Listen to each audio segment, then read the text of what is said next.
Muy buenas noches, bienvenidos a 2018. Mi nombre es René Gastelumendi y bueno, el día de hoy han pasado varias cosas. Entre ellas, la principal es que se dejó sin efecto la remoción de los fiscales José Domingo Pérez y Rafael Vela.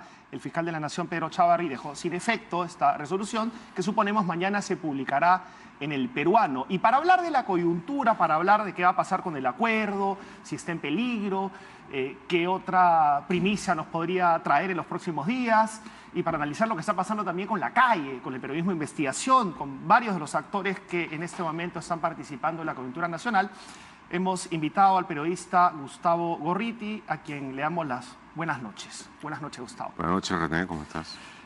¿Qué te parece la reacción? Hablábamos fuera de cámaras de que, por supuesto, el periodismo de investigación es importante, es como el sustento de todo, porque le otorga a la población, digamos, ciertas verdades, ¿no? Pero también la calle ha tenido una reacción importante, ¿no? El periodismo de investigación, bien hecho, le da al pueblo, a los ciudadanos, el poder de la información. Claro. Y la información siempre ha significado, el conocimiento siempre ha significado poder. En estos tiempos, en esta edad, en la edad de la información, mucho más. Pero de tal manera de que, a diferencia de otros grupos que también lidian con la información desde otras perspectivas, el periodismo de investigación es la información al servicio de todos, de la gente, de los ciudadanos. Entonces, esa es la gran importancia que tiene. Pero ahora hasta el dato es interpretable. Ese es el problema. Siempre ha sido interpretable el dato. Claro, pero siempre ahora ha sido más interpretable. Pero, naturalmente, el buen periodismo, la buena investigación en general, al margen del periodismo, se refiere a lo que es la verdad de los hechos. Y la verdad de los hechos, por supuesto, está relacionada, ligada a un conjunto de circunstancias, contextos, y si quieres poner subtextos también, que son sumamente importantes. Pero desde el punto de vista práctico, desde el punto de vista pragmático, existe una verdad de los hechos que es clarificable, demostrable, corroborable. Y cuando, por ejemplo, tus adversarios te cuestionan por supuestamente dirigir ciertas investigaciones o poner el faro en un sector y no en otro, ¿qué dices ante eso? Depende de quienes cuestionen y depende si puedo llamarlos adversarios o no. Pero en términos generales, cuando uno investiga y cuando uno está cubriendo un determinado asunto, tiene que tener un grado de selectividad. La selectividad, y eso es lo importante, tiene que estar basada en criterios claros, en criterios que sean comunicables y establecidos. Nosotros, por ejemplo, desde hace varios años en IDL Reporteros, nos hemos concentrado en el caso Lavallato y no hemos agarrado varios otros casos que eran posiblemente importantes en el local. No lo hicimos porque pensábamos, y ahora estamos convencidos, de que se trataba del caso más importante, de un caso trascendental. Y siendo lo pocos que somos, teníamos necesariamente que concentrar energías en eso. Luego vino el año pasado, en julio, el caso Lavajuez. Como vimos de que tenía finalmente una conexión, una sincronía con el caso Lavallato, pues nos concentramos también en él, poniendo el máximo de nuestro esfuerzo. De tal manera de que sí ha tenido que haber ahí una cierta selectividad. Ahora, ¿por qué dentro del caso Lavallato no sacamos todos los días una sección Toledo, una sección Kuczynski, una sección Villarán, una sección Keiko Fujimori, una sección Alan García, una sección Humala y también subsecciones para los gobernadores regionales que están metidos en eso y para ciertos alcaldes que también están metidos en eso? Pues lo vamos haciendo de acuerdo con el criterio de importancia de la investigación en su conjunto. Hay investigaciones que avanzaron mucho más antes. Por ejemplo, la investigación sobre el caso Toledo eventualmente está cerrada para todo propósito práctico. Es caso cerrado casi. Queda, por supuesto, toda la parte fiscal, judicial, supuesto, cuando sea extraditado y llega aquí. Pero desde el punto de vista de prueba, yo diría que el círculo se cerró. De tal manera de que eso se había avanzado. En el caso de Susana Villarán, en el caso de varios otros, se ha avanzado muchísimo también. En el caso de Kuczynski fueron avances cortos pero sumamente significativos y todos los cuales fueron cubiertos. Ahora, donde hubo más opacidad, donde hubo más resistencia al avance de la investigación y donde hubo estructuras de poder directamente opuestas a esto fue en el caso de Keiko Fujimori relacionado con Lavallato y en el caso sobre todo de Alan García. Eso es Relacionado con importantísimo lo que Lavallato. estás diciendo, porque el Parlamento ha jugado su partido y al jugar su partido ha puesto también los fuegos artificiales sobre las investigaciones de los intereses que defiende, ¿no? O sea, por eso que son más notorios también, ¿no? Digamos. Bueno, en el caso, por ejemplo, de la investigación, de la llamada Comisión Investigativa del caso Lavallato, ellos al final terminaron todo ese trabajo con una movilización, una logística realmente considerable y no mencionaban para nada ni a Alan García ni a Keiko Fujimori. Entonces, esa fricción hace que salgan chispas, pues. Bueno, Entonces, no sé si esa fricción hace que salga, eso plantea un problema sí, claro, que hacía necesario concentrar una investigación y concentrar una investigación en aquellas cosas que se resistían más a ser investigadas, con poder. las que planteaban más obstáculos, que tenían más poder y que tenían más interés para la colectividad. De acuerdo, pero también, digamos, los sectores que, de acuerdo a las encuestas, que también son cuestionadas, en ese momento son minoritarios, los sectores minoritarios cuestionan que si uno hace, digamos, una correlación entre tus investigaciones y los resultados judiciales o en el Ministerio Público, Sí. Estamos hablando de 4 proyectos, Vía Evitamiento Cusco, IRSA Sur, tramos 2 y 3, Costa Verde Callao, el tren eléctrico, que no tocan con tanta contundencia a PPK, a Villarán y a Ollanta Humala, digamos, que es lo que reclaman los apristas y los fujimoristas, que el convenio eventual con Odebrecht eso va a perjudicarlos a ellos, pero no a sus adversarios políticos, ¿no? Entonces Sí, en el caso, perdóname, Sí. En el caso de Ollanta Humala, por ejemplo, hasta ahora la acusación mayor que ha salido y avanzado es la de que recibió a través de Odebrecht una donación de $3 millones del PT de Brasil que no declaró, ¿no es cierto? Y por razón por la cual tanto Ollanta Humala como su esposa han padecido varios Sí, meses de prisión sí. preventiva. Eso la gente ¿verdad? pasa a olvidarlo, ¿no? Y incluso perdieron su casa. Sí, sí. ¿No? Sí. Entonces, y bueno, desde ese punto de vista yo creo de que hubo un avance considerable, por lo menos en las acciones de la investigación. Falta todavía, por supuesto, varios pasos adicionales, falta llegar a otros casos. La investigación continúa y va a continuar en esos casos. En el caso de Kuczynski, las cosas fueron muy rápidos, entre otras cosas, por la espectacular capacidad que él tiene de meter la pata, de caer en contradicciones, de tal manera que eso fue bastante rápido. Mintió, se aclaró. Mintió, se aclaró. Y se continuó avanzando dentro de eso en los términos de lo que ha salido. Las otras investigaciones, como digo, han sido bastante más complejas y han encontrado mucha más oposición. Recuerda, por ejemplo, que cuando hace no mucho tiempo, por primera vez, yo saqué reporte de que Marcelo Odebrecht había mencionado de que habría ayudado a la campaña de Alan García y de Keiko Fujimori cuando le fueron a preguntar solo sobre Ollanta Humala. Entonces, Sí. yo saqué aquello. Al día siguiente, hubo una pequeña tormenta inicialmente, al día siguiente un grupo bastante corrupto dentro de la Fiscalía me desmintió. Sí. Con comunicado, ¿no? Con un comunicado. Y por supuesto hubo, pero una especie de orgía trolera, de lampa Sí, trolera, claro, ¿no es cierto? Pero a los 2 o 3 días, cuando saqué aquella cosa del celular de Marcelo Odebrecht, ¿no es cierto? Sí. Darle 500 mais a Keiko e eu fazer visita. Entonces, pues ahí hubo silencio.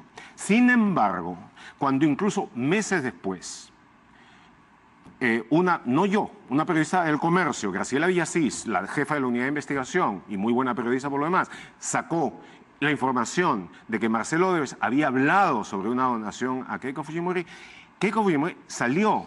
Amenazó con demandar. Salió en un video rodeada por sus huestes congresales y amenazó con demandar, con hacer una demanda. Entonces, bueno, así ha sido. En el caso de García, cuando él decía, los otros se han vendido, yo no, los otros se han alquilado, yo no, los otros se han pignorado, yo no. Y cuando finalmente llegó el año pasado, a final del año pasado, y dijo, pues si dice, demuéstramelo, pues imbécil, ese mismo día se lo demostramos, sin ningún adjetivo. Se lo demostramos con hechos lo que había habido respecto de su conferencia. Entonces, tú estás hablando de que en estos casos en concreto se ha hecho investigación con frente a una oposición clarísima. En el caso de Toledo, por ejemplo, y de los reporteros, yo específicamente fuimos los primeros en entrevistar a Maiman. Y fuimos los primeros en establecer de que Maiman estaba a punto de hablar y esa confesión cerró el caso. De acuerdo, ¿no? Entonces podemos convenir en que la resistencia a ciertas investigaciones hace los casos más notorios. Y porque cuando hay poder de por medio. Por eso. Cuando hay poder de por medio, Claro. porque ahora las cosas están cambiando. Pero en ese tiempo, el poder que tenía en conjunto esta coalición de Fuerza Popular y el APRA era un poder aplastante, que tenía a un presidente avasallado y a poderes por completo avasallados también. De tal manera de que ahí era necesario profundizar las investigaciones, mucho más porque, de nuevo, había intereses creados, había un poder que buscaba de ocultar estos hechos ante la ciudadanía. ¿Y ese poder ya fue derrotado? No, ha sufrido muy serios contrastes, ha retrocedido mucho, acaba de experimentar un último y muy importante retroceso, pero no ha sido derrotado. Ha perdido batallas, ha perdido varias batallas, pero no, la guerra no ha terminado. Me refiero básicamente a la asociación Chávarri Parlamento, ¿ah? A eso. Yo no diría que hay una asociación Chávarri Parlamento. Yo creo de que si quieres una explicación cortísima, lo mejor que puedes hacer es leer el chat La Botica, Sí. donde está esta congresista que dice, bueno, defender a Chávarri, cuidar a Bueno. Chávarri es cuestión de supervivencia para nosotros, ¿no? Claro, pero digamos, esa era pues la manifestación del poder del cual estamos hablando, ¿no? Tenía en el Congreso una mayoría y al parecer Chávarri les devolvió, tuvo una contraprestación al remover a José Domingo Pérez y a Rafael Vela. ¿Lo ves así? ¿Cumplió su contraprestación? Estaba muy claro desde el momento, inicialmente las cosas no fueron exactamente así. Recuerda que él fue además quien, en medio de todo, nombró a Rafael Vela y a José Domingo Pérez para que integraran el equipo especial. Sí. En ese momento empiezan a salir cosas nuevas sobre Chávarri. Había algunas antes, pero empiezan a salir cosas nuevas, especialmente las que lo involucran en el caso de Lavajuez. Sí. Y varias cosas en las que él miente reiteradamente. Entonces es el momento en donde ya se afloja todo. Hay críticas hacia él, incluso un fiscal importante del caso Lavallato hizo algunas críticas sobre la calidad moral que tenía Chávarri para el fiscal de la Nación, Claro. crítica por lo demás correcta, a partir de ese momento se desató la guerra y hubo una campaña constante de obstaculización, de hostigamiento, sobre todo sobre José Domingo Pérez, pero luego sobre todo el equipo Lavallato y después también en especial sobre el coordinador Rafael Vela. Pero hay una pieza... Pero no se sabía. Lo que no estaba claro. Durante mucho tiempo se anunció, en Ida el Reportero estuvimos entre los primeros de decir de que el momento decisivo se iba a dar hacia fin de año. Sí. Lo dijimos varios ¿Acá? meses antes. Sí. Acá. Entonces, porque era lo lógico. No, sí. Kuczynski no es el único que intentó hacer macalucias en fiestas de fin de año. Entonces, de que era muy probable de que ahí se diera una de las últimas oportunidades para que, aprovechando las fiestas y la supuesta baja de la Guardia Ciudadana, se llevara a cabo esto. Parecía, sin embargo, en los últimos tiempos, de que eso no se iba a realizar porque fue creciendo más bien el alerta ciudadano ante eso, mucho más de lo que se hubiera pensado. Sí. Pero finalmente se decidió. Y en una forma que suena casi, tú la ves ahora, bidimensional, extraña. Se produce esta cosa increíble cuando la gente se preparaba ya para celebrar el Año Nuevo, sí, claro. De repente ve que entra Chávarri con la cara contraída y dos fiscales con cara fúnebre, ¿no es cierto?, con cara realmente de personas, ¿no?, que acaban de tener chamba en una empresa de popas fúnebres. Sí, parecía efectivamente una empresa funeraria. Donde anuncia con un conjunto de razones realmente absurdas de que los ha sacado, pero los saca. Lo saca, sí, justamente unas horas antes de Año Nuevo. Y entonces se inicia un periodo sobre el cual ha habido una gran atención mundial. El mundo estaba realmente en atención sobre esto, sobre estos días. la reacción extraordinaria de la gente, la reacción extraordinaria de varias personas, la valentía con la que los fiscales, en lugar de aceptar esto y de renunciar como esperaban que lo hicieran, deciden enfrentar la medida, de calificarla como lo que fue, como una medida ilegal, enfrentarse a ella, hacer una apelación. Mediática y jurídicamente. Mediática y jurídicamente, pero manteniendo en todo momento, ha sido realmente muy considerable la calma, y conversando con el procurador también, ¿no? Bueno, la otra que cosa muy importante es que el local, ¿no? el procurador ha jugado un excelente papel, Jorge Ramírez, les dio el local y todo esto. Ellos obviamente habían desarrollado... Porque el Ministerio Público no se los dio. No, no se los dio, claro que no se los dio. Claro. No se los dio. Si el jefe los había votado, Sí. estaba intentando votarlo. Claro. Lo único que pudo hacer José Domingo Pérez en esas horas, en las primeras horas antes de Año Nuevo, fue ante la posibilidad de que aprovecharan para meterse a su oficina y robar la información que había sobre los varios casos que le está llevando, algunos delicadísimos. Entonces fue lacrar sus oficinas y después de inmediato anunciar la medida de resistencia que llevó a cabo y que por fortuna han tenido esa combinación, esa sinergia que nació de las movilizaciones de la gente, las movilizaciones populares, la gran movilización institucional, la reacción dentro del propio Ministerio Público de dos fiscales supremos, Zoraida Ábalos y Pablo Sánchez, ¿no es cierto?, que finalmente llevó, y la del presidente de la República, que corta su viaje a Brasil, crucial, ¿no? regresa acá y dice que inmediatamente va a hacer la legislación de declaración de emergencia, lo que quebró por completo esa especie de complot irracional que llevó a cabo Chávarri. Y unió a los peruanos.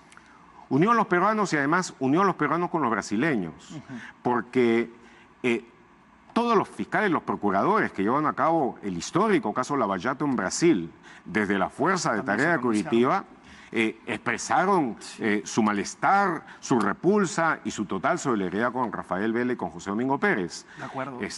Lo mismo hizo Vladimir Aras, que fue el primer encargado de cooperación internacional de la Procuraduría General de Brasil. Pero tú querías celebrar también, en realidad muchos que queremos celebrar la reacción.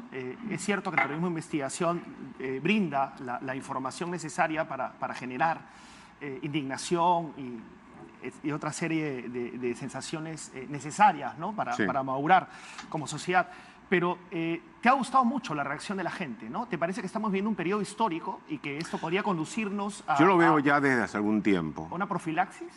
Yo lo veo ya desde hace algún tiempo.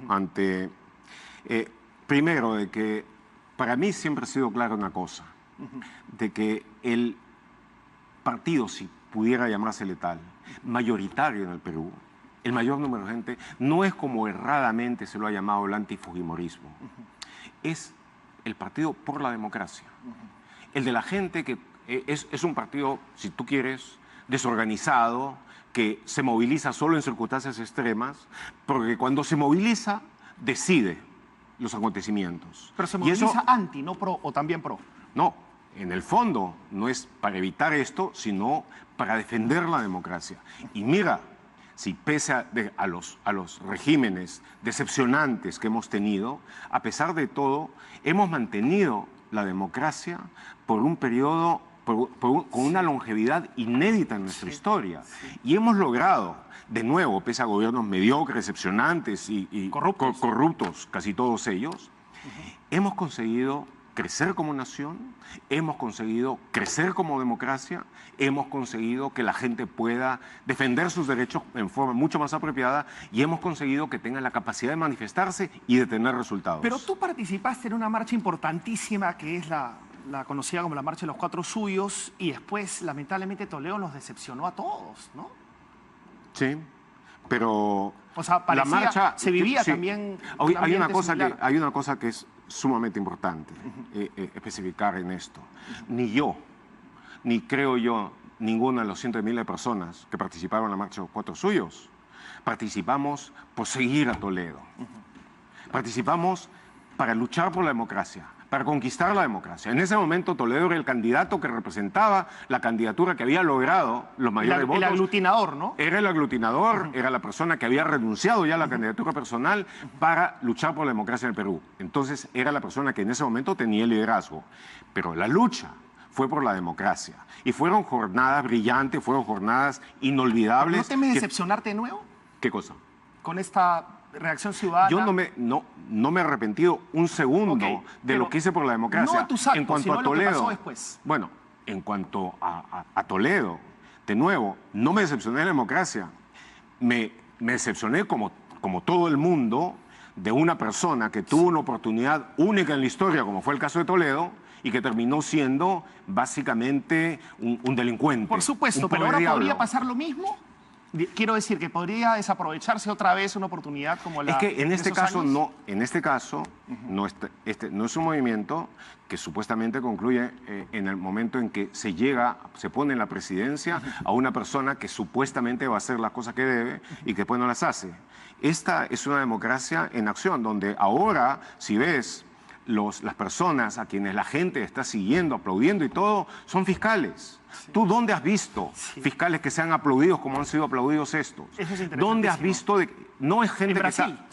Bueno, sí, claro. Sí. ¿Dónde has visto gente que no esté buscando el poder, no esté buscando los votos, no esté buscando nada, esté buscando servir? Eso es interesante, es una reacción sobre la base de la institucionalidad. Pero quería hacer unas preguntas brevísimas, nos quedan 2 minutos nomás, te ruego que sea lo más breve posible, por favor. Puedo ser muy breve. ¿Ah? Puedo ser muy breve, si es necesario. Okay. Sí. ¿El acuerdo está en peligro? ¿El acuerdo con Odebrecht? Estuvo lleno. ¿Ya no está en peligro? No, sí. ¿Qué es la prórroga? A ver. Han regresado Rafael Vela y José Domingo Pérez a su posición. Van a ser recibidos por sus pares en Brasil. Van a seguir trabajando con el procurador. El procurador sigue trabajando para el gobierno que le delegó la representación que tiene. Y finalmente van a seguir y a culminar la firma del acuerdo al que ya han llegado en principio con la compañía Odebrecht y donde va a participar también en la Procuraduría brasileña. Entonces, es de pensar de que ahora solamente va a poder haber una interrupción de fechas de 1 semana, 2 semanas. Hay una pregunta, solamente que queda en el aire en ese aspecto, y creo que es necesario mencionarla. El presidente, antes de irse a Brasil o ya estando en Brasil, mencionó de que a su juicio Odebrecht debía ser impedida de contratar nuevamente con el Estado peruano y fue inmediatamente aplaudida por el APRA. ¿Cómo manejamos ese dilema moral? Yo creo, ese no es un dilema moral, es un dilema práctico. Ajá. Es un dilema práctico. Pero también moral. Es que si tú quieres luchar en forma eficaz contra el crimen corporativo y en general contra la criminalidad organizada, tiene que tener forma de colaboración eficaz. Y la forma de colaboración eficaz está regulada por lo que se llama el derecho premial. Y en ese derecho premial, lo que te ayuden para tener información que puede ser decisiva, ¿no es cierto?, es sumamente importante. Y si además de eso, como en Estados Unidos ya es una cosa de rutina en todas las investigaciones que hace el Departamento de Justicia y la SEC, agarran a una corporación delincuente, la hacen confesar absolutamente todo, hasta su código genético, los obligan a pagar una reparación y sobre todo los obligan a hacer reformas profundas en su estructura corporativa que las convierta en corporaciones honestas. No las sacan del mercado. No las sacan del mercado en absoluto. Y lo que dicen, por ejemplo, los apristas que sigue contratando, digamos, sigue figurando en la OCE. No creo que hayan tenido ningún contrato nuevo en mucho tiempo. Ahora tienen que pasar, pero por ejemplo, Odebrecht está contratando en Brasil, con Brasil. Odebrecht está contratando en Estados Unidos. Donde han hecho la primera y más importante confesión. Sí. De tal manera de que cuando ellos hacen, como han hecho, reformas a profundidad, no queda uno de Brecht, uno de la familia, ninguno de los ejecutivos importantes, ahora en la dirección de la corporación. Y llevan a cabo toda una serie de medidas. Mira, lo hizo Siemens. Y cuando tú te vas a hacer ahora una radiografía, una tomografía o una ecografía, probablemente va a ser un aparato Siemens. De los corruptos, también un caso similar, ¿no? Un caso muy similar, y solamente que de nivel mundial, claro. ¿No es cierto? Bueno, confesaron, pagaron, se reformaron a fondo, siguen trabajando. Volkswagen también. Hay muchas. Sí. Volkswagen, Alstom, Telesonera, en claro. fin.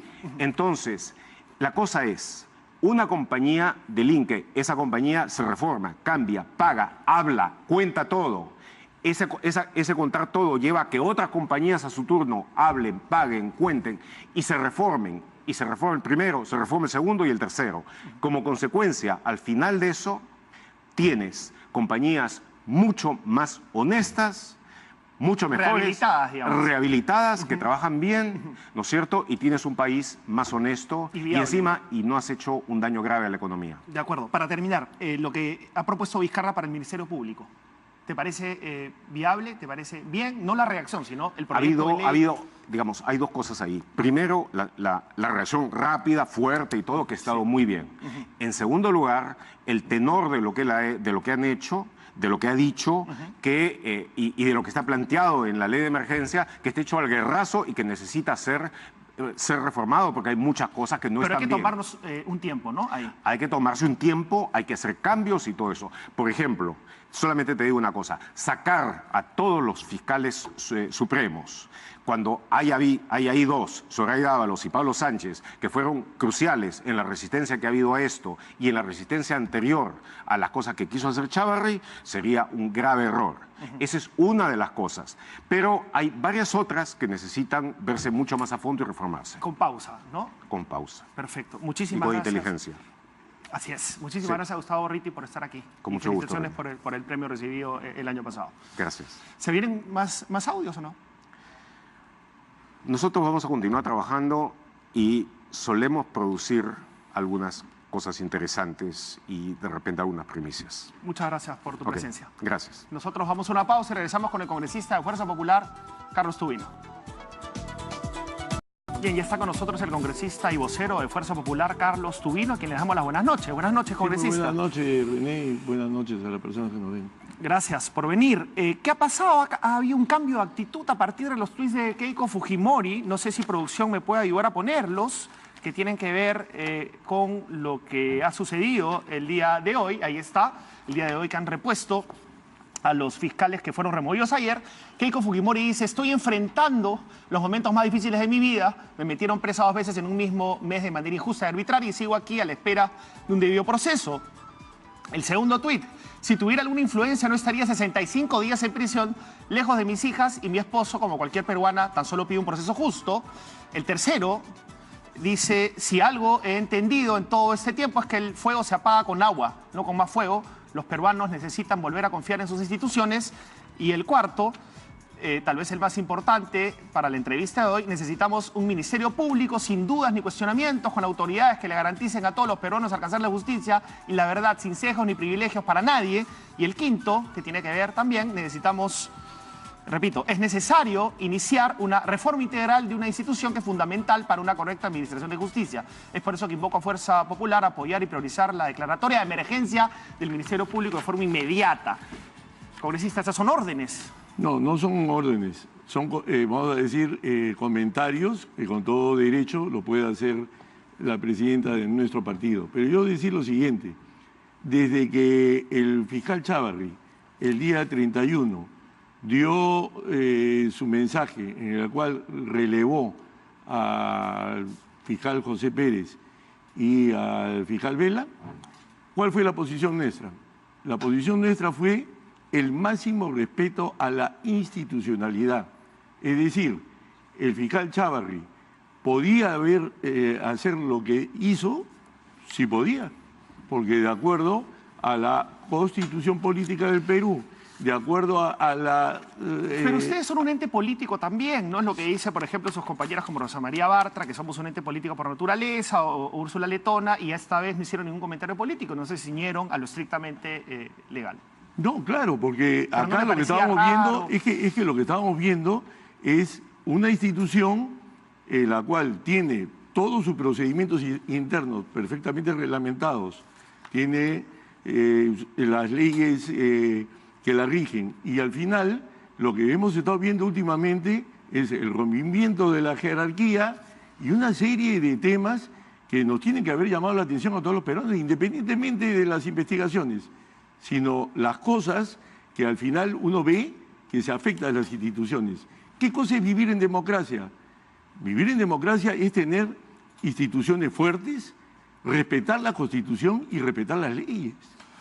Entonces, acá lo que estamos viendo es el debilitamiento de la Fiscalía en los últimos meses. Pero es que ustedes son muy formales en algunos aspectos y muy políticos, aguerridos en otros, ¿no? O sea, digamos, acá usted me está hablando pues de conceptos, de instituciones. Efectivamente, la decisión del fiscal de la Nación era jurídicamente válida, pero tenía una consecuencia de obstrucción a la justicia y además, dentro de este esquema que a ustedes les endilgan de obstruir la justicia con el chat La Botica y todas esas cosas, parecía que era el final de rompecabezas, ¿no? Era la devolución del favor. Pero mira, acá se habla muchas cosas, ¿no? En el Perú se hablan muchas cosas, se chismea demasiado, se acusa. Hay un proceso, ¿ah? Sí, no, pero, no chisme, hay un proceso. Sí, pero acá lo que hay una estamos persona viendo, presa por eso. No, acá hay una persona presa injustamente. Bueno, injustamente, porque lo que nosotros vemos, por ejemplo, en el fiscal Pérez. ¿Humala también estuvo injustamente? Mira, Humala, con mucho mayor fundamento, estuvo preso que en el caso de Keiko Fujimori, que es la única persona que nunca tocó un sol de los peruanos. Pero no obstruyó la justicia, Humala, se supone, en el proceso, ¿no? O sea, Keiko Fujimori, la razón de fondo de pronto, para algunas personas, incluidos abogados, puede ser injusta, pero se obstruyó la justicia. Pues. No. Esa es la hipótesis del fiscal. Es una hipótesis del fiscal, pero el fiscal Pérez... Esa es la diferencia con Humala. Por favor, digamos. pero el fiscal Pérez, desde el momento que utiliza y se llena la boca hablando de que nosotros somos parte de una organización criminal, yo no me siento que estoy en una organización criminal, ni que... De repente está y no lo sabe. No, por favor, eso es una exageración. Ajá. Cuando nosotros hemos visto esa legislación de organizaciones criminales en el Congreso, solamente pensamos en qué, en secuestradores, se pensó en crimen organizado internacional, en narcotráfico, pero jamás en un partido político. O sea que yo, porque tengo que investigar un partido político por lavado de activos en una campaña política, tengo que tomar esa legislación que me lleva a las consecuencias... Yo no digo que usted sea un criminal, pero podría pertenecer a una organización criminal sin saberlo. Eso está por establecerse en todo caso y dejemos que la justicia haga su trabajo porque no nos vamos a poner de acuerdo aquí y ahora no nos vamos a poner de acuerdo. Claro, pero ¿no? Desde ahí nomás están las cosas. Y yo he sido víctima últimamente del fiscal Pérez. Pero más bien él dice que fue víctima suya con esta amenaza en Twitter. ¿Qué amenaza, por favor? Una amenaza de un tema... que le cae un rayo prácticamente. Mentira, pero eso es totalmente falso. Pero ha apelado a criterios religiosos, paranormales, para pero que para haga una justicia persona, con cuando una persona es sensible y de repente no lo es... Y religiosa. Y yo soy religioso. Pero le ha deseado el mal, pues, ¿o no? No le he deseado el mal. Yo lo que he hablado del karma, porque yo sí siento que él ha hecho daño a otras personas. Y entonces, ¿pero no se supone que Dios tiene que decidir eso en usted? ¿Perdón? ¿No se supone que Dios tendría que decidir eso y no usted? No, yo no digo que yo lo he decidido. Yo simplemente... Pero está deseando el karma. No, porque yo he dicho, yo no lo quisiera. Pero cuando uno hace sufrir a otras personas, el mal que uno hace o el sufrimiento que uno origina, regresa. Una pregunta concreta. Pero imagínate, y eso el fiscal Pérez... lo consideró una amenaza, por favor. Eso ya fue de un vicealmirante. Es que usted es congresista. De un vicealmirante respetuoso de los derechos humanos, que es por eso que he llegado al Congreso de la República, porque ese pueblo sabe muy bien, el pueblo cayalino, que nosotros hicimos una pacificación a todo, vamos a decir, con la máxima apertura de la población y respetando los derechos de todas las personas. Ajá. Entonces, que a esa persona... que ni siquiera el fiscal mira, oye, ¿quién será este señor que me ha hablado así? Pero es que usted es congresista, o se olvidó que era congresista en ese tuit, porque entonces, es complicado. Él usted es congresista, o sea, y lo está acusando usted de ser, digamos, de pertenecer, no usted, está acusando al movimiento político que pertenece a una organización criminal. Entonces, usted teóricamente, según la hipótesis de fiscal, es parte de una organización criminal y escribe ese tuit. Entonces, pero no sirve pues para su estrategia. No es que sea mi estrategia. La él me responde políticamente y se supone que es un fiscal que está buscando la justicia. Le responde jurídicamente. No, él me responde políticamente. Ha pedido protección. Pero a eso vamos. En Colombia han matado a 2 personas, pero le quiero hacer una pregunta yo lo voy a mandar más allá de lo al fiscal, jurídico. por Más allá de favor. lo jurídico. Usted es una persona religiosa, honesta. Entonces, en el fondo de su corazón, ¿usted desea que le llegue el karma al fiscal José Domingo Pérez? Yo lo que Pero eso es lo que ha puesto en el Twitter. ¿Usted desea que el karma le llegue? Es que no le ponía eso, aunque yo no lo quisiera, Eso, es que lo digo. Ajá. Yo lo digo claramente y está por escrito. Aunque yo no lo quisiera, el sufrimiento que uno origina regresa.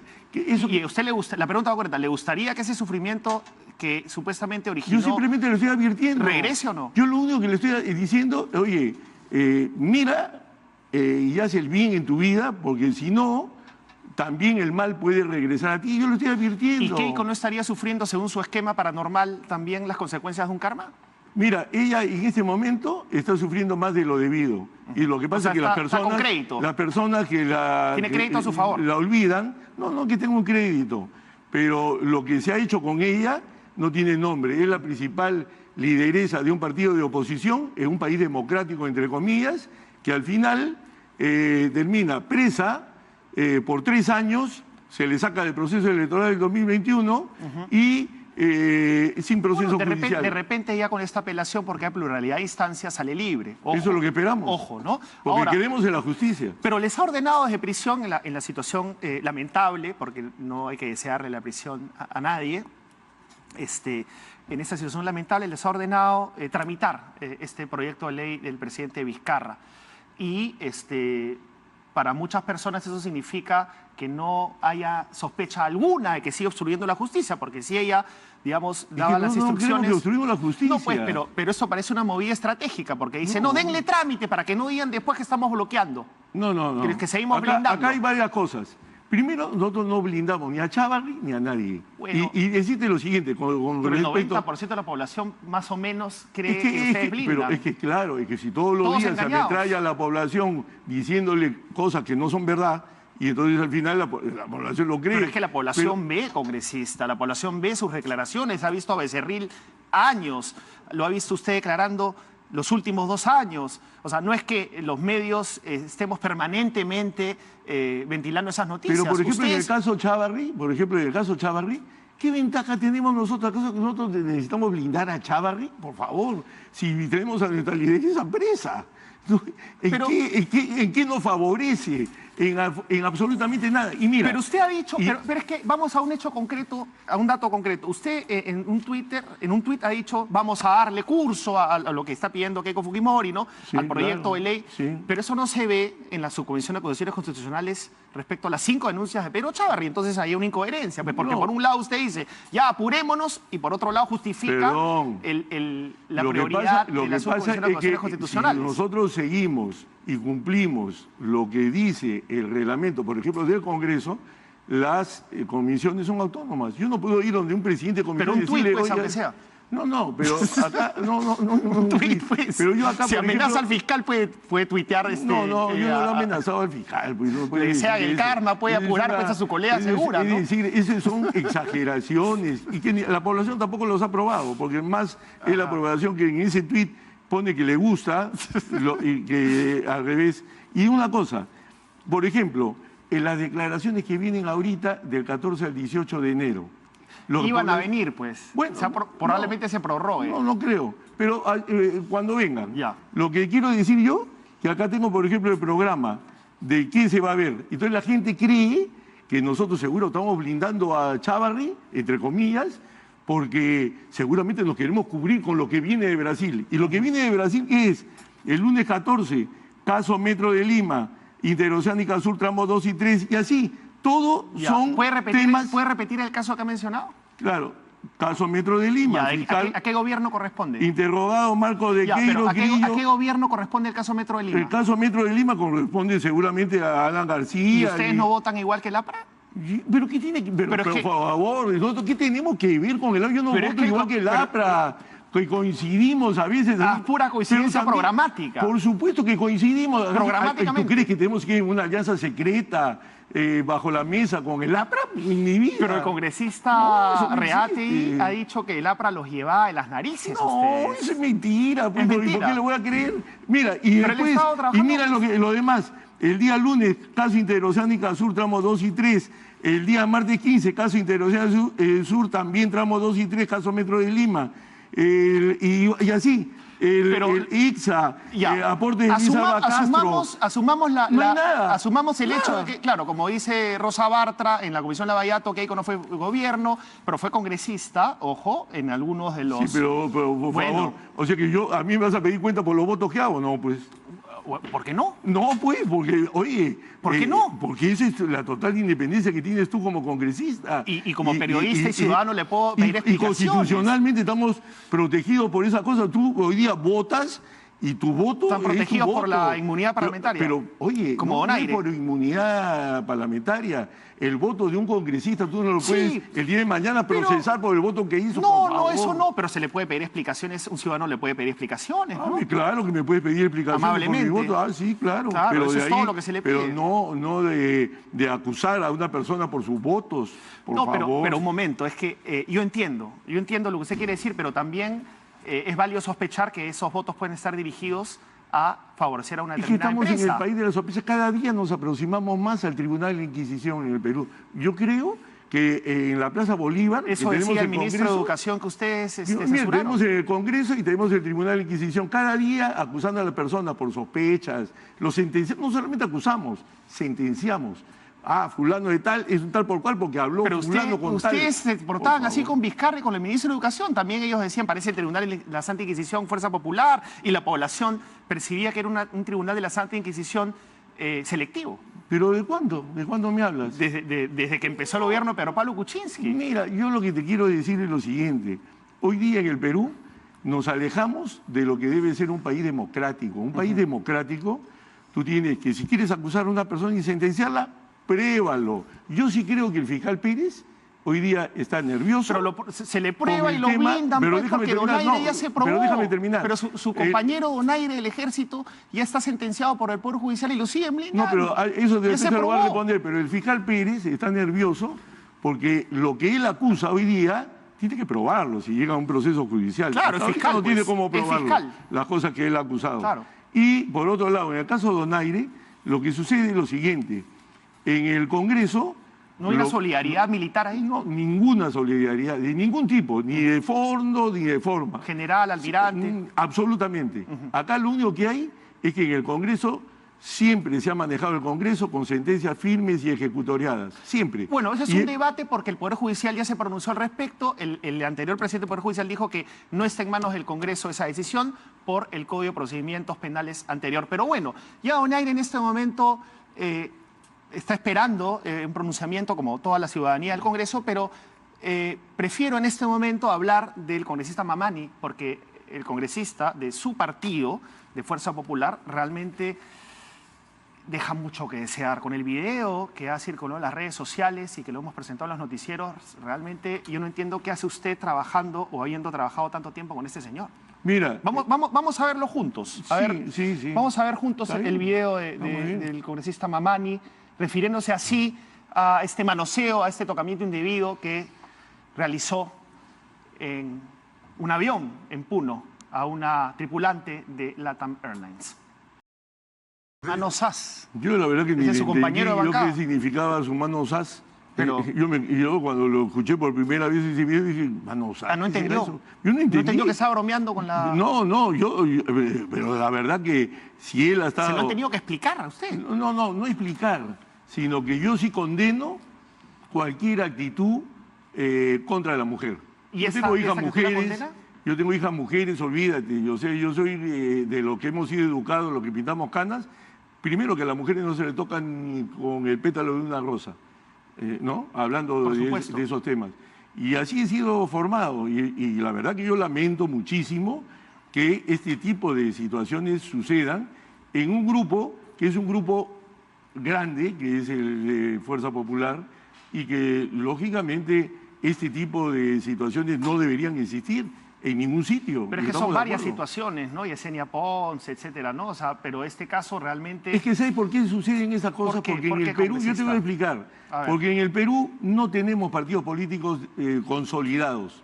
son partidos frágiles que tienen poco tiempo. O es que Mamani tenía plata y por eso se incluyó en la lista. Pero esa es la verdad, tenía plata y se puso en la lista, pues.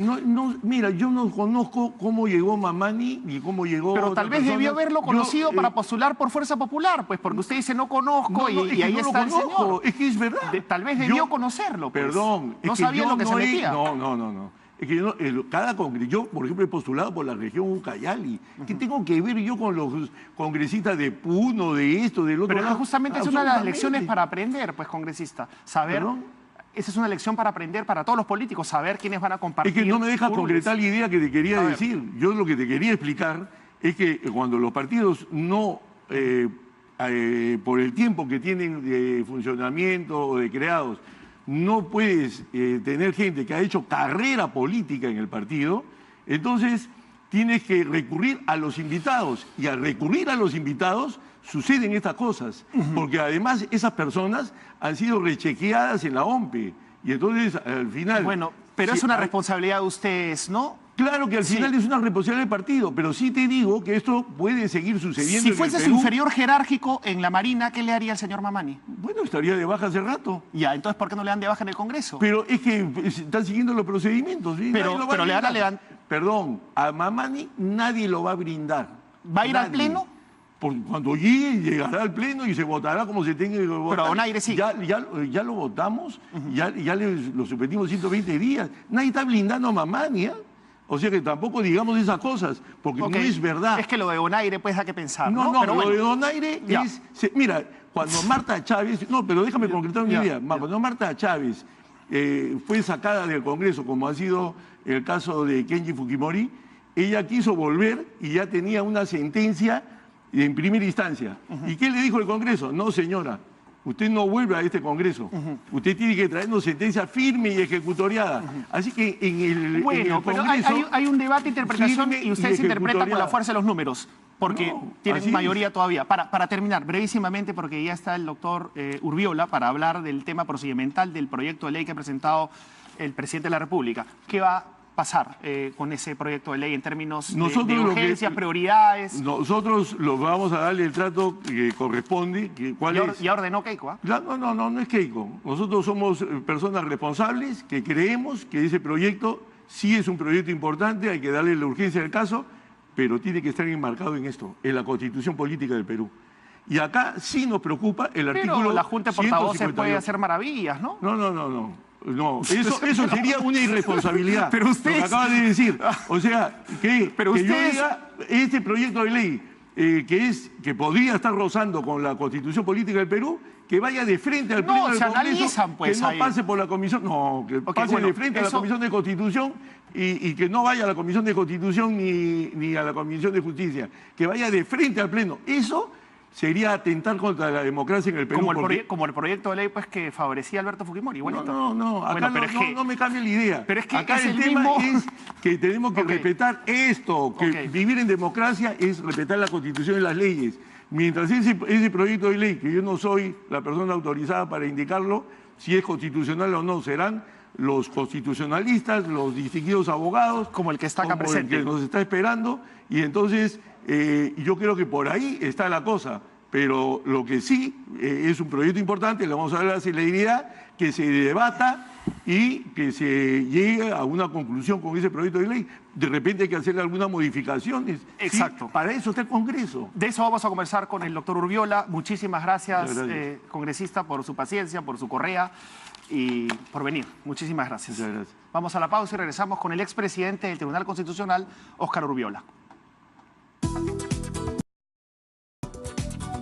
El expresidente del Tribunal Constitucional, Óscar Urbiola, que nos va a ayudar a entender si es constitucional o no, y los alcances también que implica el proyecto de ley presentado el día de hoy por el presidente Vizcarra, que declara en emergencia el Ministerio Público. Buenas noches. René, buenas noches. Gracias por la invitación. Gracias a usted por venir. ¿Es constitucional o no es constitucional, para empezar, la sola presentación del proyecto? La sola presentación del proyecto es constitucional. Está amparado en el artículo 107 de la Constitución. El presidente, el Ejecutivo, con acuerdo del Consejo de Ministros, tiene la facultad de presentar proyectos de ley. Y en este caso es un proyecto de ley que va a tener la categoría de ley orgánica o modificación de la ley orgánica del Ministerio Público, que está aprobado por el Decreto Legislativo 52, y que va a requerir, por la formalidad, además del debate en comisiones y luego la dictaminación correspondiente y su aprobación en el Pleno, con el debate correspondiente, con una mayoría absoluta, que es la mayoría que exige el artículo 106 de la Constitución. Es decir, no menos de 66 congresistas son los que tendrían que aprobar para que pueda darle la categoría de ley orgánica. ¿Y esto no se puede acelerar, como hablaba con los congresistas tuvieron con la Junta de Portavoces? ¿Tiene que pasar por una comisión o puede ir de frente al Pleno para debatirse ahí? Bueno, el proyecto de ley tiene que ir necesariamente a comisiones. La misma Constitución establece que el proceso legislativo se inicia con el dictamen de las comisiones correspondientes, y no quisiera que en este caso, tratándose de una ley tan importante para solucionar una situación realmente crítica en una institución tan importante como el Ministerio Público, pueda más tarde ser cuestionada por inconstitucional. Pueda más tarde ser un error. En eso quería detenerme, doctor. Estamos, según muchos analistas, muchas personas, gran parte de la población, viviendo un momento histórico. De pronto no somos tan conscientes de ello, pero es un momento en el cual se podrían llevar a cabo importantes reformas políticas, incluida la reforma del Poder Judicial, de la que vamos a hablar después, pero incluyendo, por supuesto, la reforma del Ministerio Público. Entonces, ¿cree usted que es posible con ese proyecto de ley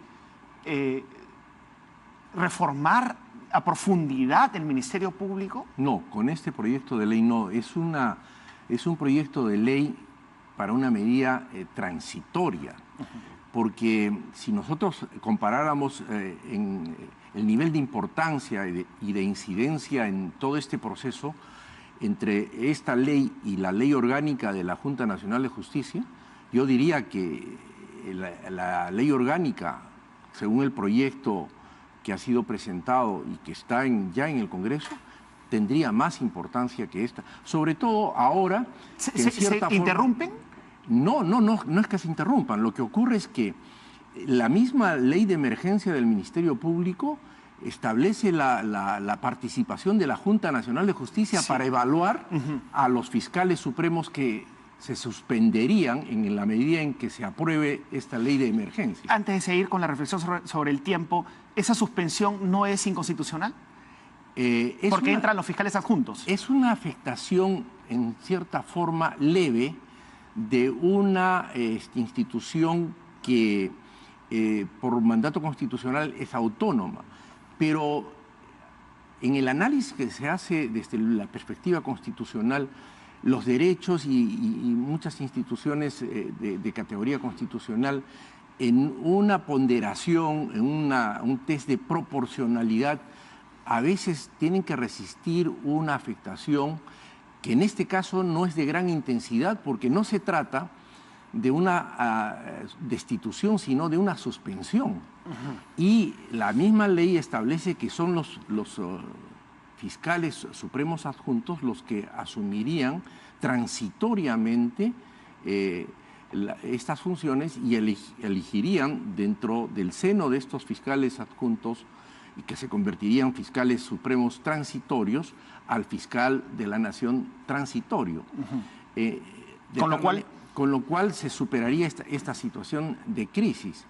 Pero bueno, esto está sujeto al debate que se dé en el Congreso de la República. Pero algún congresista podría demandar, interponer un recurso al Tribunal Constitucional justamente por este detalle y hacernos perder tiempo. Y el Tribunal Constitucional tendría que hacer el análisis si esa afectación es intensa o leve, en la medida en que esa afectación sea necesaria para preservar una institución constitucional de mucho más que es el bien mayor. Que es el bien mayor. Ok, y para salvar ese bien mayor, ¿cuánto tiempo deberíamos debatir esto? Exactamente, lo más pronto posible, porque se trata de... No cuándo, sino durante cuánto tiempo deberíamos conversar y llamar a los expertos. Bueno, es que yo creo que el Congreso tiene que abocarse a debatir esta ley en el menor tiempo posible, sin dejar de ser profundos en el análisis, y creo que lo puede hacer el Congreso, y que además tienen la oportunidad de poder levantar sus bonos si se abocaran con seriedad y con el tiempo necesario para dar frutos en el menor tiempo posible. ¿Cree que el presidente Vizcarra tiene, gracias a este respaldo popular coyuntural, pero que parece que podría durar un poco, la oportunidad de oro para hacer reformas de justicia como el Ministerio Público y el Poder Judicial? ¿Cree que es ahora o nunca? Yo creo que sí. Esta misma iniciativa legislativa de declarar en emergencia al Ministerio Público, desde la perspectiva política, es una buena medida, muy rápida, podríamos decir inteligente. Porque, y está en emergencia. Así es. Y que ha merecido pues el respaldo de toda la colectividad. Al margen de un acotado, digamos, análisis constitucional sobre las aristas que pueda tener esta ley respecto a la Constitución, creo que desde la perspectiva política sí ha sido una buena medida porque pone nuevamente al Congreso en una situación... ¿Pero es ahora o nunca, doctor, para las reformas? O sea, es un momento histórico que se debería aprovechar. Es un momento histórico. Yo creo que es un momento histórico. El mismo Parlamento tiene que ser consciente de que esta también es su oportunidad para reivindicarse ante la opinión pública, dando frutos. ¿El Poder Judicial también podría ser reformado? Yo creo que el Poder Judicial incluso ha lanzado un mensaje hoy día con su presidente, ¿no? O sea, de la importancia que tiene el Ministerio Público. Pero me refiero no solo por el tema Chávez y que es el tema más político, sino sobre el servicio al ciudadano, la justicia. A eso voy con la reforma. Todo el sistema tiene que reformarse. ¿Y está la coyuntura propicia para eso? Yo creo que sí, pero lamentablemente la popularidad que tiene el presidente podría ser un factor muy importante, pero que si consideramos nosotros quién va a tomar la decisión, que es el Parlamento Nacional, creo que va a ser muy difícil que puedan llegarse a consensos sobre tres instituciones tan importantes: la Junta Nacional de Justicia, el Ministerio Público y el Poder Judicial. Deberían, Creo ¿no? que la reforma del Poder Judicial es una reforma a mediano plazo, ¿no? Y que también es urgente, pero que primero tenemos que hacer lo más urgente, que es... El Ministerio Público. Ministerio Público, la Junta Nacional de Justicia, que es la que va a evaluar a los fiscales actuales, si es que no se aprobara la ley de emergencia del Ministerio Público. Listo. O a los suspendidos. Disculpe, muchísimas gracias por este pronunciamiento René, final. Lo vamos a invitar otro día para conversar con más calma sobre este momento histórico de cara a las reformas de justicia. Era el expresidente del Tribunal Constitucional, Óscar Urbiola, a quien le damos las gracias por estar aquí en 2018. Buenas noches.